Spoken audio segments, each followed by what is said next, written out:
Bonsoir à tous et bienvenue dans le 7ème épisode de Heidelberg Express. Et aujourd'hui, on va revenir sur la pratiquement fin du championnat du monde U23. Et on va commencer avec la division Open. Donc dans la division Open, on a une presque conclusion. On connaît le podium désormais avec l'Italie 3e. Premier ou deuxième, ce sera États-Unis contre le Canada. À suivre demain. On a la 4e le Japon, 5e l'Australie, 6e Colombie, 7e Belgique, 8e Grande-Bretagne. On redescend un classement, 9e l'Allemagne, 10e Nouvelle-Zélande, 11e l'Autriche, 12e l'Irlande, 13e la Suisse, 14e le Danemark, 15e la Russie et 6e Chinese Taipei, avec 17e la Chine et 18e le Panama. Donc pour revenir sur ce qui s'est passé aujourd'hui, on fera un bilan complet à la fin. À la fin sur notre vidéo. Donc pour revenir sur ce qui s'est passé aujourd'hui, on a grosso modo la Belgique qui s'arrache, qui gagne 15-14 à l'inverse contre la Grande-Bretagne et qui du coup s'offre une place qui est plutôt décente. On a l'Australie qui a réussi à venir à bout de la Colombie, qui elle a été épuisée par les Belges. Et on a eu surtout la première et seule médaille européenne qu'on aura, qui a été faite par l'Italie, grâce à sa victoire 15-11 sur le Japon. Le Japon qui a mené à peu près jusqu'à à peu près 10-10, 11-10, enfin toujours ils marquaient, ils avaient l'avantage d'un point et l'Italie débraquait derrière. Finalement, l'Italie arrive à se détacher un peu en deuxième mi-temps et remporte le match avec beaucoup de joie, beaucoup de célébrations. Des Japon qui pleuraient vraiment à chaudes larmes et beaucoup de déception de leur part. Dans les célébrations, quelque chose de très marrant et qui est assez jouissif, c'est ils frappent leur coach quand ils gagnent. Voilà, donc la célébration finale, il y a tous les joueurs qui claquent et qui mettent des grosses baffes à leur coach. Et c'est assez sympa de voir David Emory se faire frapper par une trentaine de petits jeunes qui disent que c'est le meilleur coach qu'ils peuvent avoir, le meilleur coach de toute l'Italie, mais qui le jugent à la fois tout aussi insupportable que talentueux. On bascule maintenant sur la partie plutôt bas de tableau. On a l'Allemagne, la Nouvelle-Zélande, l'Autriche et l'Irlande qui font un braquet qui est plutôt correct. Et puis derrière, on a beaucoup d'équipes en perdition, notamment la Suisse et le Danemark qui méritaient beaucoup mieux. On va revenir sur un truc important, l'esprit du jeu. L'esprit du jeu va être remporté demain, ce sera validé au moment du podium, par le Danemark devant la Nouvelle-Zélande et les États-Unis. C'est beaucoup d'avance, donc ils sont sûrs d'être devant, quelle que soit la performance des États-Unis. Le Danemark est minimum à 2,3 sur chacun des points. Ils ont une moyenne de 12,2 avec 0,6 points d'avance sur la Nouvelle-Zélande. La Nouvelle-Zélande est toujours dans l'esprit, a toujours la plupart de ses équipes nationales dans le top 3. Donc vraiment une culture du pays. En bas de tableau du Spirit, il y a deux équipes qui n'ont pas la moyenne. Le Panama, à cause des connaissances de règles où ils sont vraiment pas bons et la communication, notamment, là où ils pêchent par rapport aux autres. Et l'Allemagne, sur les fautes et body contact où ils sont pas bons, et pareil, la connaissance des règles. Donc c'est important, au championnat du monde, il faut connaître les règles. Les deux équipes qui sont dernières au Spirit, c'est là où elles sont le plus pénalisées. On va basculer maintenant sur le championnat féminin. Dans le championnat féminin, pareil, on connaît tout le classement sauf la finale. La finale, c'est États-Unis contre le Japon. Le Japon qui est venu à bout du Canada 15-13. Les États-Unis qui sont venus à bout de la Colombie 15-12. La Colombie a beaucoup lâché d'un flux nerveux et n'a pas réussi à gérer son match contre le Canada. Le Canada remporte sa médaille de bronze 15-13. On retrouve d'ailleurs les deux sœurs Cardenas dans le classement donc, des meilleures joueuses. Elles sont première et troisième au classement global du scoreboard. Petite vérification, oui c'est ça. Donc il y en a une qui a un total de 19 dans les présences, l'autre qui a 9. Elles ont fait un gros championnat du monde, mais elles ont un peu joué, parfois elles sont un peu sorties seules. Le match contre le Canada, on a une ligne d'attaque de la Colombie qui enchaînait les points, qui en faisait plein, et qui faisait pas tourner. Et du coup, au bout d'un moment, elles jouaient en marchant, elles étaient épuisées et on continuait à s'en servir. Alors qu'il y avait 16 ou 17 joueuses qui étaient disponibles pour la défense par contre. On continue le tableau. L'Italie qui avait gagné hier à l'Universe Point contre l'Allemagne gagne aujourd'hui de 2 points contre l'Allemagne et termine 5ème. Allemagne 6ème, 7ème la Suisse, 8ème la Grande-Bretagne. C'est les 4 meilleures équipes européennes. Elles font 5-8. Plus bas, on a Irlande, Nouvelle-Zélande, Australie, puis la Belgique. La Belgique qui termine dernière avec encore à 15-1 pour la dernière place. C'est-à-dire que même le match pour la dernière place, elles n'ont pas pu marquer plus de 1 point. C'est compliqué. On continue avec l'état d'esprit. On a vainqueur de l'esprit du jeu. On va avoir deux équipes. C'est l'Australie et la Nouvelle-Zélande. Toujours la Nouvelle-Zélande. Qui sont première égalité. Avec un très bon point pour l'Australie en attitude et self-control qui sont domine. Et la communication, qui est la meilleure aussi de toute la division. Pour la Nouvelle-Zélande, c'est attitude et self-control aussi, où elles sont pas trop mal, elles sont deuxième. Hein. Ah non, elles sont un peu plus loin d'ailleurs. La Belgique est pas mal là-dessus. Par contre, en fair-mindedness, elles sont bien devant et elles n'ont aucune note en dessous de 2. À l'inverse de l'Australie qui en faute et body contact du coup est inférieure à la moyenne. En bas de division, on voit les Colombiennes qui sont toutes dernières, qui sont pas très appréciées sur les fautes et body contact et sur la connaissance des règles et l'usage.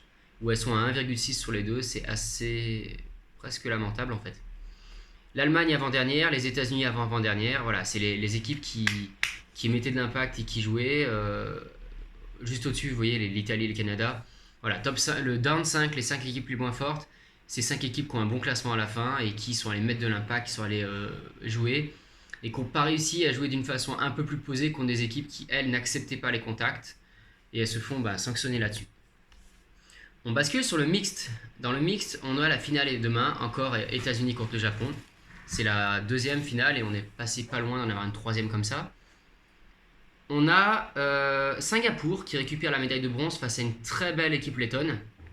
Le match était tenu jusqu'à 11-11 et après la Lettonie s'est fait décrocher par un 3-0 et c'était fini pour eux. Plus bas, on récupère le Canada à nouveau. Canada qui avait été sorti avant et qui, par la Lettonie d'ailleurs, 15-5. Ils font 5e. Derrière, on a les Pays-Bas 6e qui perdent à l'univers justement ce match. Et encore après, c'est serré. On a l'Australie et la Pologne, pareil, qui se tiennent sur 2 points. On redescend plus bas dans le classement. 9e République tchèque, 10e Suède, 11e Colombie, 12e Allemagne. Donc vous voyez, au milieu des équipes européennes, on retrouve la Colombie, qui avait pas sa meilleure équipe, hein, on va pas se le cacher. Les meilleurs joueurs et joueuses, ils étaient partis dans l'Open et le Women. On continue avec la Grande-Bretagne, la France, l'Espagne et l'Italie. Donc là, on a les 4 bonnes équipes qui se sont retrouvées en bas de tableau. Qui sont à un classement solide. 13-15 pour la Grande-Bretagne contre la France, on y vient à la fin. 15-14 pour l'Espagne face à l'Italie. C'est plutôt logique comme classement. La France mérite peut-être d'être 13e, mais de toute façon, ça n'a pas une grande importance maintenant. Qu'il soit 13e ou 14e, ça ne va pas révolutionner le mondial. La déception, c'est de ne pas être dans le top 6 après qu'on finisse en 9e, 10e ou plus. Voilà, ils ont assuré l'essentiel, ils sont remontés en classement, ils perdent un match contre une équipe de Grande-Bretagne qui s'est réveillée et qui a mis 15-6 à l'Espagne. En tout cas, ils avaient fait le taf avant contre l'Italie et puis ils ont pratiquement fait le taf contre la Grande-Bretagne, ils perdent. Je vous avoue, j'ai pas vu le match, hein, j'étais occupé avec les demi-finales et j'ai pas eu le timing pour aller les voir et revenir. Ils étaient vraiment très loin. Je peux juste vous dire que le match il s'est tenu avec un Callahan de Marco Delal à 12-13 et puis à la fin ça permet de revenir, mais derrière les Anglais enchaînent, la France remarque, fin pour la Grande-Bretagne. Il y a eu juste un trou d'air pour l'équipe de France qui se prend un 3-0 en fin de première mi-temps et qui s'en remet pas. Au niveau de la suite du classement, on retrouve Irlande en bas, mais pas tout en bas, 17e, avec derrière l'Afrique du Sud, Hong Kong et la Chine. Hong Kong et la Chine qui se sont joués hier sur un match où il y avait eu 15-8 de mémoire. Aujourd'hui c'était plus serré, il y a eu 12-8, mais toujours une victoire de Hong Kong et la Chine termine donc dernière du mondial. On passe sur l'état d'esprit, l'esprit du jeu.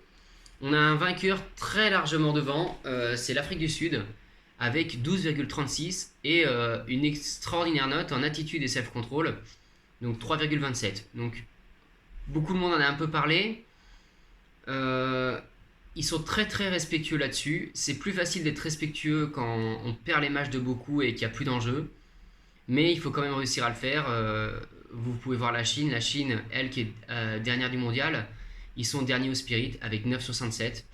Donc vous voyez, c'était pas gagné. C'est pas parce qu'il n'y avait pas d'enjeu pour eux qu'ils n'allaient pas avoir faire l'effort et travailler. Ils ont fait l'effort de le faire. Ils ont beaucoup d'avance, vraiment sur le... Ça fait soit 0,68 points d'avance sur les deuxièmes. Les deuxièmes, c'est Hong Kong, pareil, avant-dernier. La première équipe qui a encore de l'enjeu, il y a l'Allemagne qui est troisième, enfin deuxième égalité. Troisième, on a les États-Unis qui demain peuvent passer deuxième, mais ça ira pas plus haut. Quand on arrive tout en bas, les 3 dernières équipes, à l'inverse, on a 3 équipes qui ont beaucoup d'enjeux. La Pologne, la Lettonie, et derrière, pour l'honneur, la Grande-Bretagne. Qui se ramassent des notes qui sont pas extraordinaires, mais qui sont proches de 10, en sachant que 10 sur un match ultimate c'est bon. On va noter faute et body contact de la Grande-Bretagne qui a 1,7 et la connaissance et l'usage des règles pour les Chinois qui sont à 1,33. Voilà, c'est la moins bonne note de toutes les équipes du mondial sur un aspect de l'esprit du jeu. L'avertissement est donné, voilà, il faut connaître les règles. En dehors de ça, ils sont plutôt corrects sur le reste et ils passent pas loin de la moyenne. Donc attention, mauvais esprit pour un championnat du monde. Pour un match d'Ultimate, ça reste très bien et c'est pas honteux. Hong Kong est deuxième sans avoir la moyenne en connaissance des règles et utilisation. Ils sont à 1,78. C'est la première équipe de la première moitié à pas être bon. Grosso modo, on retrouve d'ailleurs toutes les équipes asiatiques. Hein. On a la Chine à 1,33. Singapour qui a pourtant une bonne moyenne, ils sont à 1,45 sur la connaissance des règles. Le Japon, ils sont à 1,89. Hong Kong, ils sont à 1,78. Il y a 4 équipes asiatiques. On retrouve les 4, c'est les 4 équipes qui n'ont pas la moyenne sur les connaissances des règles. Et l'autre équipe qui n'a pas la moyenne, elle joue le championnat d'Asie, c'est l'Australie. Ah, on en a d'autres qui n'ont pas la moyenne. Je l'avais pas vu. On a la France et l'Espagne. On prend le classement d'équipe de France là-dessus. Ils sont à 10,33. 1,89 faute et contact. Connaissance des règles. Ensuite 1,78 en faute et contact. On leur reprochait d'être un peu âpres. 2,11 en fair-mindedness. Ils ont 2,11 également attitude et self-control. Communication, on est bon. On est à 2,44. C'est une des meilleures de la division. C'était un des points de force que voulaient travailler de mémoire Eric et Gaël. C'est fait. C'est du beau travail là-dessus. On est bien. On va revenir sur la journée des Bleus. Les Bleus, ils ont eu donc 2 matchs à faire. Il y avait un premier match contre l'Italie qui était assez compliqué sur le papier à gérer parce qu'on a une équipe d'Italiennes qui sait jouer, qui a des bons joueurs. Les Français gagnent 15-10. C'est un match en fait où on a vu une équipe italienne qui avait peut-être des joueurs un peu moins forts que les Français parce qu'on a vraiment une belle équipe, mais qui manquait pas de qualité, qui était vraiment capable de faire mieux. Et on a les Français qui sont allés gagner la première mi-temps 8-5 et qui ont tenu après tranquillement la deuxième mi-temps en portant même l'écart un peu plus loin avec un 15-10. On a Naomi qui fait un match très bon avec 4 assists, 1 point. Et surtout, on a une équipe qui donne du contenu dans le jeu. C'est-à-dire qui va chercher le côté fermé, qui va travailler avec la longue, qui écoute les consignes et qui applique. En parallèle, on avait une équipe italienne qui se désolidarisait. C'est assez rare de voir ça, mais l'équipe mixte italienne est normalement un état d'esprit qui est plutôt bon, avec pas mal de solidarité. Et les Français qui parfois laissaient un peu un joueur ou deux quelques secondes de côté avant de se rendre compte que il avait fait une bêtise, il était de son côté, il boudait un peu et qu'il fallait le récupérer. Les Italiens ils faisaient pas ça entre eux, c'est-à-dire que quand un joueur faisait une erreur et n'allait pas bien, il y a toute l'équipe qui le laissait couler et il le laissait aller bouder dans son coin. Et c'est les joueurs français qui allaient chercher l'Italien pour le ramener dans le match. Donc bravo aux Français là-dessus qui ont montré un bon visage, qui ont été propres sur ce match. D'ailleurs, ils se prennent un 9 sur le Spirit, mais il y a 1 point sur les connaissances, enfin sur les Fairmindedness, je crois. Ils ont montré un visage qui était plutôt bon, même si j'ai raté le début de match, je dois l'avouer. Au niveau des Français, il y avait des sourires, il y avait pas une grosse excitation à jouer le match pour la 13e, 14e place. C'était juste vraiment, voilà, on a fait le travail, on avait un match où on devait aller, on y est, il faut finir proprement, une volonté de bien faire. Le match d'après, j'y suis pas allé.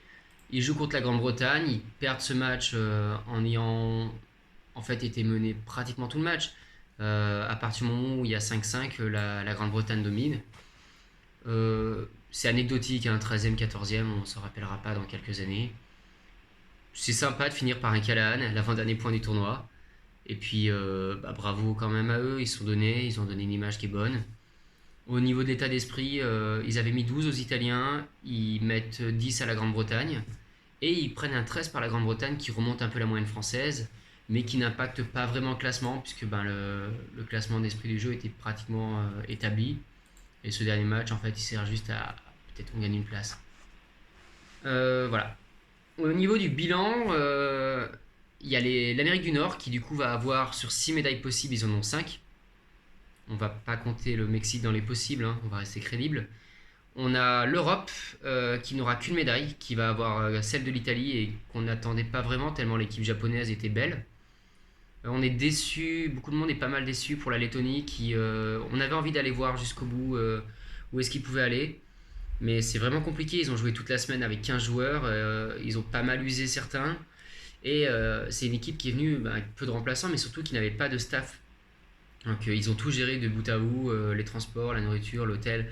C'est assez usant et ils terminent lessivés. Et je pense que ce soir à la soirée, on les verra soit énormément, mais vraiment ivres, soit peu.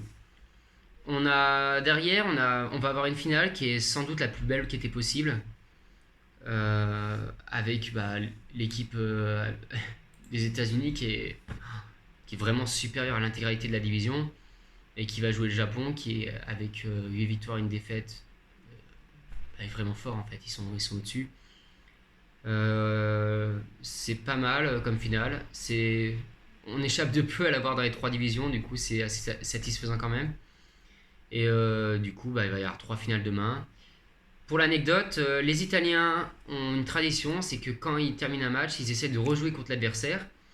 Et donc demain, l'Italie va rejouer après les 3 finales un match amical contre le Japon Open euh, pour remettre en jeu un peu le match. Mais cette fois-ci, il n'y a pas de trophée en jeu, ils mettent en jeu de l'argent avec les coachs. Donc c'est la grande tradition, le coach japonais va décider la mise. Et après, les Italiens, ils vont forcément la suivre, puisque c'est ce qu'ont demandé donc, les coachs italiens. C'est le Japonais qui décide quelle somme on met. Et après, le match se joue et on détermine après donc, qui a gagné, comment ça s'est passé. Et ils font leur match après la grande tradition italienne.